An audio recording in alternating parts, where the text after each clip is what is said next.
Welcome to the Crypto 101 show, where we dive into the world of cryptocurrencies, Bitcoin, blockchain, and all the technology with it. Whether you're experienced or a beginner to crypto, our goal is to break down complex concepts and make it easy for you to understand the basics. From Bitcoin to altcoins, we'll cover it all in a way that's easy to digest and provide listeners with the knowledge and understanding they need to make informed decisions and better critical thought. Sit back, relax, and let's simplify your understanding of cryptocurrencies on the Crypto 101 show.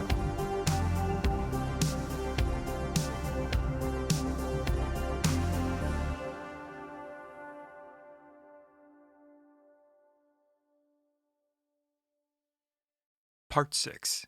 Can Bitcoin truly be for everyone? Accessibility, education, digital literacy, and the social barriers to adoption. I need to start off by saying this is not financial advice, so if you are looking for that, the show isn't for you. The content of this podcast episode is for informational purposes only. The opinions expressed here are not meant to be taken as financial investment or any other advice. Welcome back to the Bitcoin series, Part 6. We've talked about policy, we've talked about power, we've talked about decentralization, corruption, inequality, and influence. But today we talk about something more personal. Access, understanding, and the right to participate. Because no matter how revolutionary Bitcoin is, there's a hard truth underneath it all. If people can't use it, it can't liberate them. It's easy to talk about freedom when you're tech savvy, when you know what seed phrases are, how to manage wallets, and how to avoid scams. But what about the people who can't even afford a smartphone? What about the single parent working 3 jobs? What about elders who never grew up online? What about those who were locked out of the last system and now face a new one with even higher walls? This episode is about education, access, and the invisible gatekeeping built into our best intentions. Because if Bitcoin really is for everyone, then everyone needs a way in. Let's talk about what that means and what it'll take. Question 1. Is Bitcoin too complex for the average person? If Bitcoin is supposed to be for everyone, why does it feel like you need a tech degree to use it? Let's start with the truth. Bitcoin isn't complicated because it wants to be. It's complicated because it's new. It's not a bank or a credit card or cash. It's a system with no customer service number, no one to call if you forget your password, and no easy do-over if you screw something up. And that makes it intimidating. To even get started, you have to learn what's a wallet, what's a seed phrase, what happens if I lose it? How do I buy it? How do I send it? What's a fee? What's the difference between Bitcoin and all these other coins? And that's before you get to cold storage, self-custody, layer 2 networks, lightning, multi-sig, what a Satoshi is. It's a lot. And yeah, for those of us who live online, it might feel doable. But for your average person, your mom, your mechanic, your neighbor who barely uses email, this isn't just hard. It's inaccessible.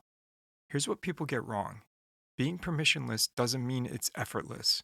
Just because anyone can use Bitcoin doesn't mean everyone can figure it out without help.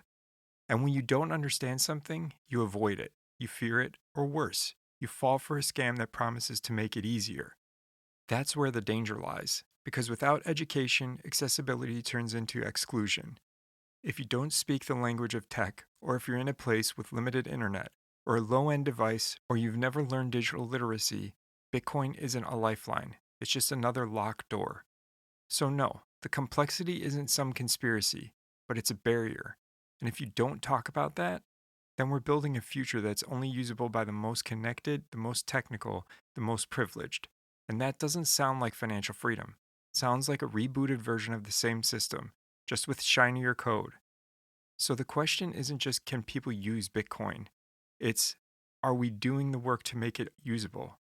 Because if we want a world where people actually have financial freedom, we can't just build the tools. We have to build the translation layer too. Question 2. Who is currently left out of the Bitcoin revolution? Bitcoin is supposed to be for everyone, but let's be honest, right now it's not reaching everyone. And I don't just mean in a philosophical way. I mean literally. Millions of people around the world either can't access, don't trust, or can't understand Bitcoin yet. Let's walk through who's left behind. The older generation, your parents, grandparents, elders, the ones who grew up in a world of checkbooks, cash, and face-to-face banking. Bitcoin feels like sci fi to them. The fear of making a mistake, losing money, or getting scammed is huge. And let's be real, most onboarding tools were never designed for people over 60. The unconnected. There are entire communities, rural areas, low income neighborhoods, and developing nations that still lack reliable internet, up to date smartphones, tech support, or safe places to store keys. So their access to it, it still depends on infrastructure, and in many places, that's a non starter. The undereducated and overwhelmed. Even in highly connected places, many people still struggle with digital literacy. They don't know how to protect passwords, spot scams, use two factor authentication, or keep track of their private keys. And here's the catch: if you screw up with Bitcoin, there's no bank to call. One mistake and it's gone. That kind of pressure shuts people out before they ever get started. The unbanked, ironically. Bitcoin was supposed to be for the unbanked. But if you don't have a way to get money into Bitcoin, you're still on the outside looking in. No debit card, no KYC ID or Know Your Customer ID, no trusted exchange nearby, no easy way to convert cash into crypto, then Bitcoin stays theoretical, not usable. And then there's trust. We can't ignore this. For many marginalized groups and communities, finance has always been a tool of exploitation. Redlining, predatory lending, wage theft. So when something new comes along and says, this is the future, there's skepticism, and it's valid. People who've been burned before don't just jump into a fire that's rebranded as freedom. So who's left out? The underconnected, the overexploited, the under-resourced, the digitally undeserved, the people who've always been last to be helped and first to be blamed. And that's the contradiction at the heart of the Bitcoin revolution. We say everyone should have access, but we haven't built for everyone yet. So here's the question: if we're not making Bitcoin usable for those who need it most, who are we really building it for? If the goal is freedom, then freedom has to be translated into local languages, onto low end phones, through trusted educators, with respect, not just open source links and forums. Because if Bitcoin is only accessible to the tech savvy, the early adopters, the well educated, the well connected, then it's not a revolution, it's a rebranding. Question 3: can Bitcoin actually bridge the digital divide, or is it becoming an elitist club? Bitcoin was born out of a rebellion, a response to banks, bailouts, and broken trust. It promised to level the playing field. But here's the uncomfortable reality: the tools of freedom can still leave people out. So let's talk about the digital divide and whether Bitcoin is bridging it or making it worse. What is the digital divide? It's not just about internet access, it's about tech literacy, financial literacy, trust in systems, access to devices, cultural barriers, language gaps, and fear of getting it wrong. Bitcoin might be borderless, but that doesn't mean it's equal. But there are people doing the work and bridging the gap. Educators in the global south teaching Bitcoin in local languages. Mutual aid projects using BTC to fund groceries or emergency healthcare. Civic tech builders creating tools that run on $30 phones. Minority communities exploring Bitcoin as protection against economic discrimination. But there's still the exception, not the norm. But there's still an elitism risk.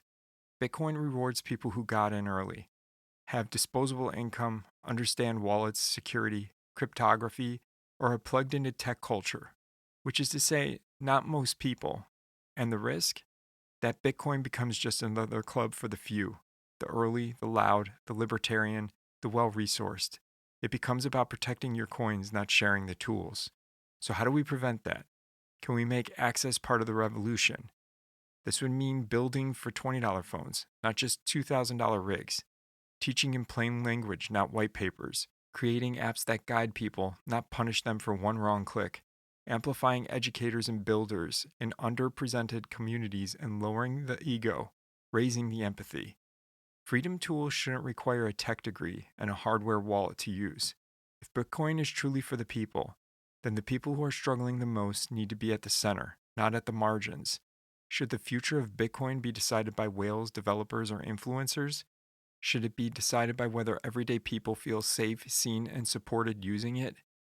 If we want it to be for everyone, we have to build like we mean it. And that starts with closing the digital divide, not pretending it isn't there. So here we are. The promise of Bitcoin is freedom, access, and fairness. But those things don't just happen because a protocol says so. They happen when we choose to build that way. The uncomfortable truth is, technology doesn't fix inequality, people do. And while Bitcoin might be the most inclusive monetary network ever invented, it will only live up to the promise if we include everyone in how it's shared, taught, and protected.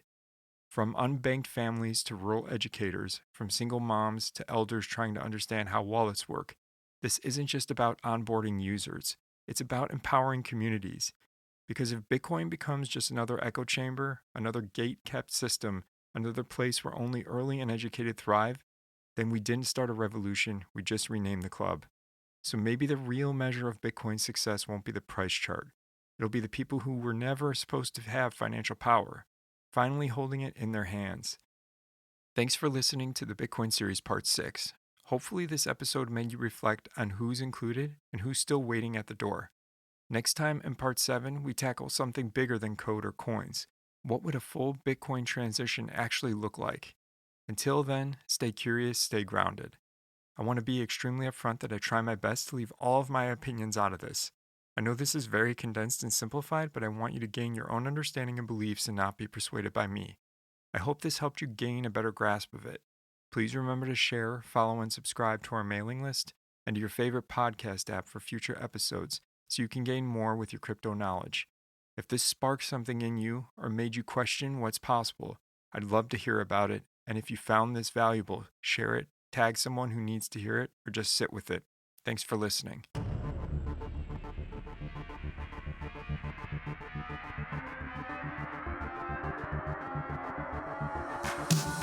Thanks for listening to this episode of the Crypto 101 Show. If you would like to join our email list, email us at thecrypto101show@gmail.com. For more helpful tips, subscribe in your favorite podcast app and leave a review so that you don't miss our next episode. See you next time.